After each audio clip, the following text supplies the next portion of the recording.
जी हाँ दोस्तों, आपने सही सुना कि एनटीए द्वारा कंडक्ट किए जाने वाले जेईई मेन का एग्ज़ाम डेट डिक्लेयर्ड कर दिया गया है।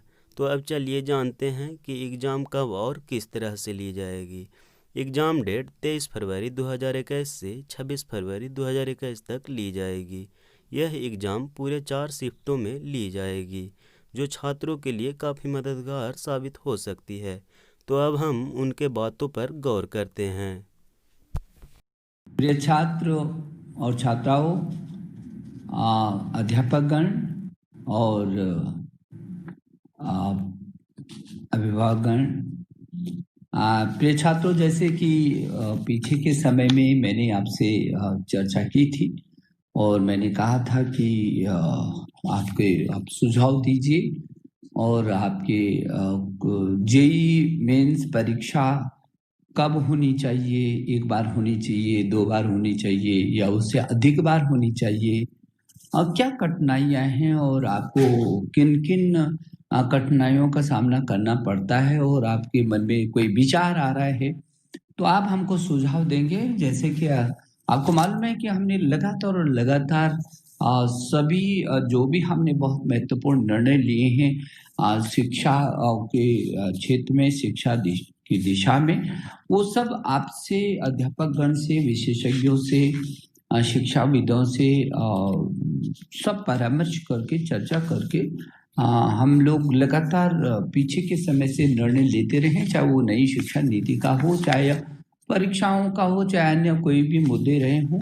मुझे इस बात को लेकर के खुशी है कि आपके बहुत अच्छे सुझाव आते हैं और वो सुझाव सकारात्मक होते हैं और उन पर हम विचार विमर्श करते हैं। और जैसे कि आपके जब सुझाव आए तो हमने आपके सभी सुझावों को एनटीए को दिया था और ये भी अनुरोध किया था कि आप सकारात्मक दिशा में कैसे छात्रों को उनके सुझावों के अनुरूप सुविधा दी जा सकती है, ताकि वो किसी बिना किसी तनाव के, दबाव के, वो बहुत अच्छे तरीके से अपने मिशन में सफल हो सके। मुझे खुशी है कि जो आपसे कुछ दिन पहले परामर्श हुआ था, बातचीत हुई थी, जो आपके सुझाव आए थे, उन सुझावों को देख करके जेईई मेन के बारे में बहुत महत्वपूर्ण और अग्रणी निर्णय लिए गए हैं। मुझे ये कहते हुए खुशी है कि आपकी जितने सुझाव मिले हैं वो जेईई एडवांस परीक्षा के लिए जो अर्हता निर्धारित करेगी, उसमें ये तय कर दिया है कि अब एक बार नहीं बल्कि आपकी वर्ष में 4 बार जेईई की परीक्षाएं होंगी, ताकि हर छात्र को बहुत अच्छे तरीके से उसको अवसर मिल जाएगा। और 4 सत्रों में जो कराई जाएंगी वो पहला फरवरी में होगा, दूसरा मार्च में होगा, तीसरा अप्रैल में होगा और चौथा मई में होगा।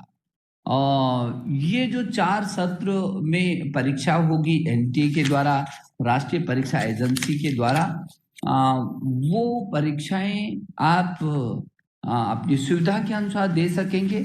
और जो पहला सत्र होगा, जो पहला सत्र है फरवरी का, ये इसकी जो तिथियां हैं वो भी घोषित कर दी गई है। ये परीक्षा की जो तिथि होगी वो 23 फरवरी 2021 से 26 फरवरी 2021 के बीच आयोजित होगी ये परीक्षाएं, जो आपकी जेईई मेंस की परीक्षा है।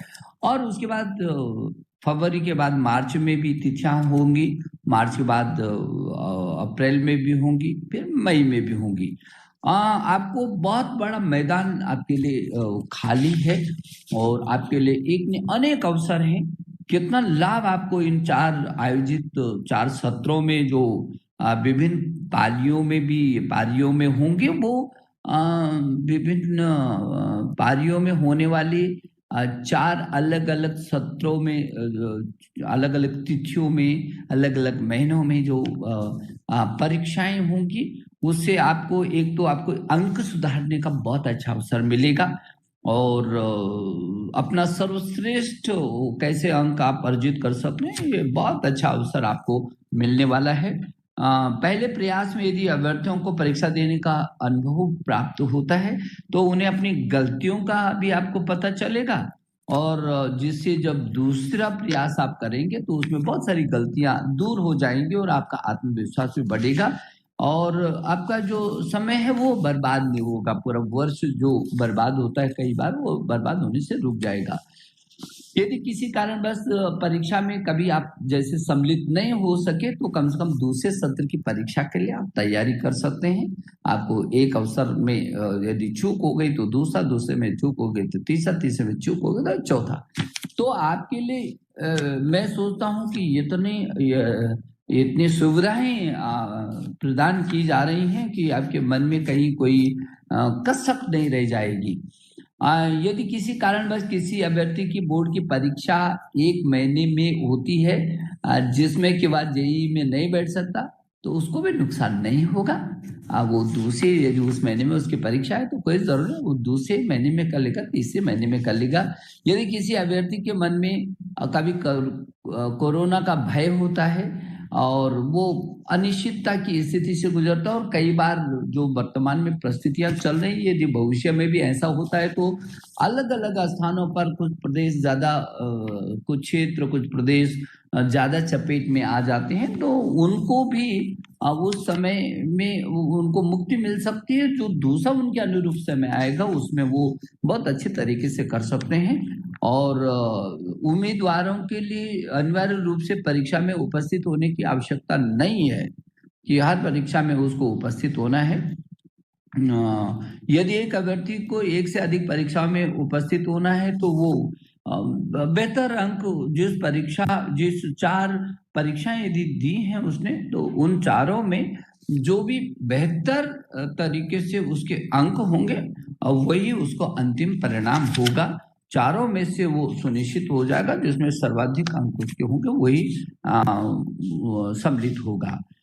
एनटीए ने पाठ्यक्रम में संशोधन के संदर्भ में देश भर में विभिन्न बोर्डों के द्वारा लिए गए निर्णयों को भी ध्यान में रखा हुआ है, और ये निश्चित किया है कि प्रश्न पत्र में 90 प्रश्न होंगे, क्योंकि आपके बहुत सारे मन में थे कि कभी सीबीएसई बोर्ड है, विभिन्न देश के विभिन्न प्रदेशों के अपने अपने बोर्ड भी होते हैं, उनकी परीक्षाएं भी अलग अलग समय में होती हैं, तो कठिनाई का सामना भी करना पड़ सकता है। तो उसमें और कुछ ये भी आया था कि यदि जो कुछ पाठ्यक्रम किसी बोर्ड ने कम कर दिया और किसी बोर्ड ने पूरा पाठ्यक्रम किया, तो फिर जो पूरा जिसको 30% उदाहरण के लिए सीबीएसई ने कम किया है, तो फिर किस तरीके से कोई एक 2% करेगा और एक 30%, 20% कम करेगा, तो उसका भी रास्ता निकाला गया है। और इसलिए ये निश्चित किया गया है एनटीए के द्वारा कि 90 प्रश्न होंगे, जिसमें जो अभ्यर्थी को केवल 75 प्रश्न ही हल करने होंगे, तो उसमें ये भी और वो भी सभी कवर हो जाएंगे। इसमें 15 वैकल्पिक प्रश्नों में नकारात्मक नंबर भी नहीं दिए जाएंगे। जो 15 वैकल्पिक प्रश्न होंगे उसमें नकारात्मक नंबर भी नहीं दिए जाएंगे। उम्मीदवार के सर्वश्रेष्ठ एनटीए प्राप्तांक के आधार पर ही उम्मीदवार की मेरिट सूची और रैंकिंग बनाई जाएगी। तो बहुत अच्छा अवसर है, मैं शुभकामना देना चाहता हूँ आपको कि इस अच्छे अवसर का बहुत अच्छा आप लाभ उठाइए। और आपको जैसे कि मालूम है कि हमारे देश के प्रधानमंत्री जी की बहुत इच्छा है कि जो दूरस्थ क्षेत्र के छात्र भी इंजीनियर बन सके और अपनी मातृभाषा में आने वाले छात्र भी इंजीनियर बन सके।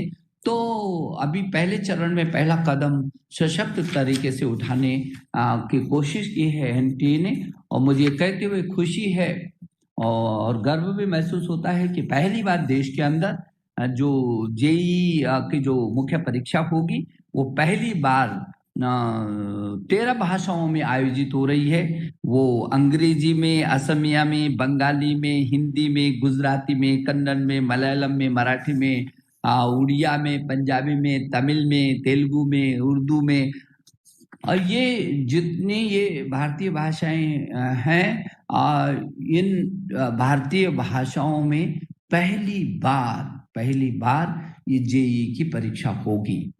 तो मैं समझता हूं कि जो मेरे देश के प्रधानमंत्री श्री नरेंद्र मोदी जी का जो सपना है कि अंतिम छोर के छात्र भी इंजीनियर बन सके, वो उसमें भाषा के मुद्दे पर वो पीछे न रह जाए। यदि वो अपनी भाषा में जिस भाषा में वो पढ़ रहा है, यदि उस भाषा में वो श्रेष्ठ अंक प्राप्त कर सकता है, तो उसको पूरा मौका मिले। ये जो परीक्षा है, ये परीक्षा बहुत अच्छे तरीके से आप देंगे। आपको इसकी जितनी भी जानकारी है, वो सारी जानकारी आपको प्राप्त हो सकेगी।